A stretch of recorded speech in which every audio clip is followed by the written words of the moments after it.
அரசாங்க ஊழியர்களுக்கு வெளியாகிய மகிழ்ச்சி செய்தி. அனுர அரசின் அமைச்சர் அரிசி மாஃபியா தலைவர் கடுமையாக சாடும் உதய கம்பன்பில. வாகனம் வாங்க காத்திருப்போருக்கு வெளியான தகவல். அனுர அரசுக்கு விடுக்கப்பட்டுள்ள கடும் எச்சரிக்கை. அதிரடி சுற்றி வளைப்பில் 90க்கும் மேற்பட்டோர் கைது. இலங்கை மக்களுக்கு விடுக்கப்பட்டுள்ள அவசர எச்சரிக்கை. ஒரே ஆண்டில் 900க்கும் மேற்பட்டோருக்கு மரண தண்டனை, வெளியான பகீர் தகவல். நாடாளுமன்றில் வெடித்த சர்ச்சை, பாலியல் துன்புறுத்தலுக்கு உள்ளாகும் பெண்கள். தமிழர் பகுதியில் முளைத்த பதாகைகளால் சர்ச்சை, வீதிக்கு இறங்கிய மக்கள். அரிசி மாஃபியாவின் தலைவராக அமைச்சர் வசந்த சமரசிங்க செயல்படுவதாக பிவுதுருகெல உரிமைய கட்சியின் தலைவர் உதய கம்பன்பில குற்றம் சாட்டியுள்ளார். கொழும்பில் உள்ள பிவுதுருகெல உரிமைய கட்சியின் தலைமையகத்தில் நேற்று மாலை நடைபெற்ற செய்தியாளர் சந்திப்பில் கலந்து கொண்டு அவர் இந்த குற்றச்சாட்டை முன்வைத்துள்ளார். அரிசி மாஃபியாக்களுக்கு ஒருபோதும் இடமளிக்கப் போவதில்லை. ஆட்சிக்கு வந்தவுடன் அரிசி விலையை குறைப்பதாக ஜனாதிபதி குறிப்பிட்டிருந்தார். ஆனால் தற்பொழுது அரிசி மாஃபியாக்கள் லாபமடையும் சூழலையே அரசாங்கம் ஏற்படுத்தி கொடுத்துள்ளது. வர்த்தகம், வாணிபம் மற்றும் உணவு பாதுகாப்பு அமைச்சர் வசந்த சமரசிங்க அரிசி மாஃபியாக்களின் தலைவராக செயல்படுகின்றார். உண்மையில் அரசாங்கம் அரிசி மாஃபியாக்களுக்கு சாதகமாக சூழலை ஏற்படுத்தி கொடுத்துள்ளது. இந்தியாவில் இருந்து இறக்குமதி செய்யும் அரிசி மனித பாவனைக்கு உகந்ததல்ல என்று குறிப்பிடப்படுகின்றது. அரிசி மற்றும் நெல்லை பதுக்கி வைத்துள்ள பிரதான அரிசி உற்பத்தியாளர்களுக்கு எதிராக எவ்வித நடவடிக்கைகளும் இதுவரை எடுக்கப்படவில்லை என்றும் உதய கம்பன்பில தொடர்ந்தும் குற்றம் சாட்டியுள்ளார். தற்போதைய அரசினால் முன்வைக்கப்பட உள்ள வரவு செலவு திட்டமானது முன்னாள் ஜனாதிபதி ரணில் விக்ரமசிங்கவின் தேசிய கொள்கை திட்ட வரம்புக்கு அப்பால் சென்றால் நாடு மீண்டும் பொருளாதார நெருக்கடிக்குள் தள்ளப்படும் என ஐக்கிய தேசிய கட்சியின் தவிசாளர் மஜூர் அபேவர்த்தன தெரிவித்துள்ளார். காலியில் உள்ள கட்சி அலுவலகத்தில் நேற்று நடைபெற்ற செய்தியாளர் சந்திப்பில் கலந்து கொண்டு கருத்து தெரிவிக்கையிலேயே அவர் இவ்வாறு குறிப்பிட்டுள்ளார். அங்கு அவர் மேலும் தெரிவிக்கையில், கடந்த வருடம் நவம்பர் மாதத்திலேயே வரவு செலவு திட்டத்தை முன்வைத்திருக்க வேண்டும். 3 மாத கால தாமதத்தின் பின்னரே அதனை முன்வைக்கப் போகின்றனர். இந்த தாமதத்தால் ஏற்படக்கூடிய நஷ்டத்தை தவிர்த்துக் கொள்வது இலகுவான விடயமல்ல. அத்துடன் அரசாங்கம் நினைத்தவாறு வரவு செலவு திட்டத்தை முன்வைக்க முடியாது. ரணில் விக்ரமசிங்க நாட்டை வங்குரோத்து நிலையிலிருந்து மீட்டெடுத்தார். முக்கியமான 92 சட்ட மூலங்களை நாடாளுமன்றத்தில் முன்வைத்தே அவர் அதனை செய்தார். அந்த சட்டங்களுக்கு அமையவே இந்த வரவு செலவு திட்டம் சமர்ப்பிக்கப்பட வேண்டும். இதனை தவிர வேறு முறைகள் கிடையாது. ஏதேனும் முறையில் இந்த சட்டங்களுக்கு புறம்பாக வரவு செலவு திட்டங்களை முன்வைத்தால் நாடு மீண்டும் வீழ்ச்சியடைந்த நாடாகும் என்பதை உறுதியாக கூற முடியும் என்று அவர் மேலும் தெரிவித்துள்ளார். வாகன இறக்குமதி செயல்பாட்டின் மூலம் நாட்டின் அந்நிய செலாவணி கையிருப்பு பாதிக்கப்படாது என்று மத்திய வங்கியின் ஆளுநர் நந்தலால் வீரசிங்க உத்தரவாதம் அளித்துள்ளார். தனியார் தொலைக்காட்சி அலைவரிசையில் ஒளிபரப்பான நிகழ்ச்சியொன்றில் கலந்து கொண்டு கருத்து வெளியிட்ட போதே அவர் மேற்கண்டவாறு தெரிவித்துள்ளார். குறித்த நிகழ்ச்சியில் தொடர்ந்தும் கருத்து வெளியிட்ட அவர், வாகன இறக்குமதிகள் நடைமுறை கணக்கு மீதியில் மிக சொற்பளவு பற்றாக்குறையை தோற்றுவித்தாலும் கடந்த காலங்களை போன்று மிகையான பற்றாக்குறையை தோற்றுவிக்காது.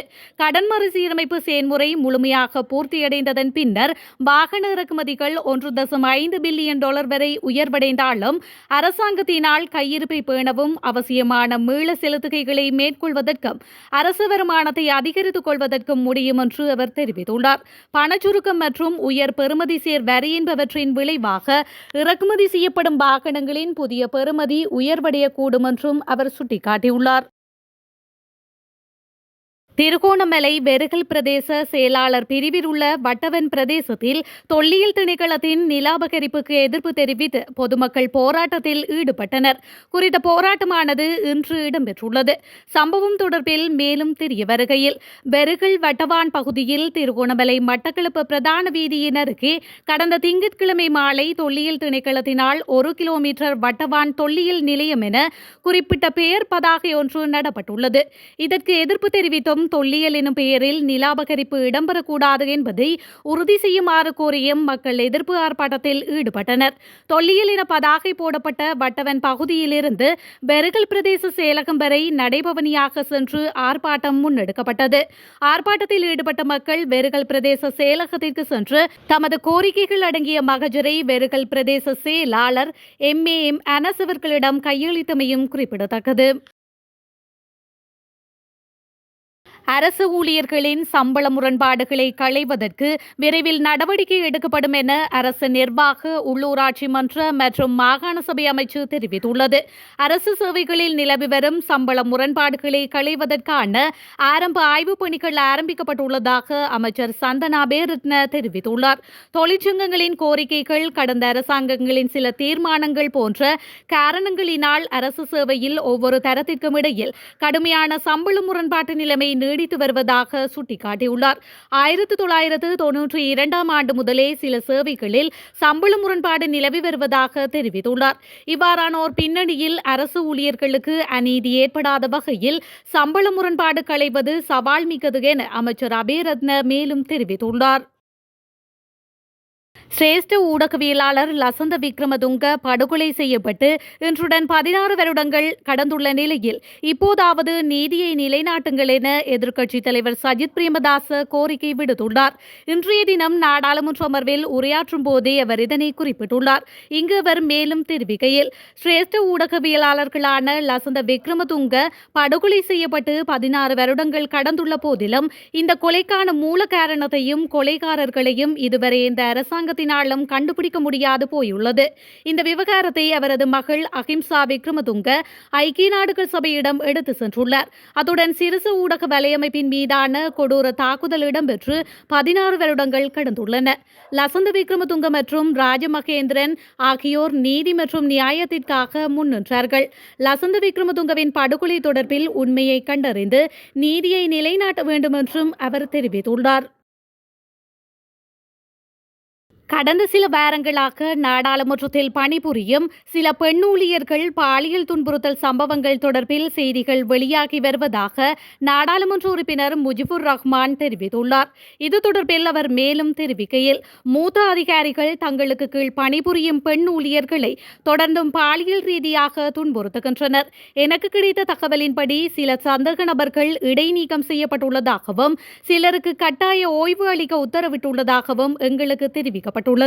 நாடாளுமன்றத்தின் தகவல் அமைப்புகள் மற்றும் மேலாண்மை துறையின் மூத்த அதிகாரிகள் அங்குள்ள பெண் ஊழியர்களுக்கு தொடர்ந்தும் பாலியல் தொல்லை கொடுப்பதாக செய்திகள் வந்துள்ளன. இந்த விவகாரம் குறித்து சபாநாயகர் உடனடியாக விசாரணை நடாத்த வேண்டும் என்று வலியுறுத்துகின்றேன். இந்த நாடாளுமன்றத்தில் பெண் ஊழியர்கள் பாலியல் துன்புறுத்தலுக்கு ஆளானால் அது நம் அனைவரையும் பாதிக்கும். இந்த விவகாரத்தை உடனடியாக விசாரிக்கவும் என்று அவர் மேலும் தெரிவித்துள்ளார்.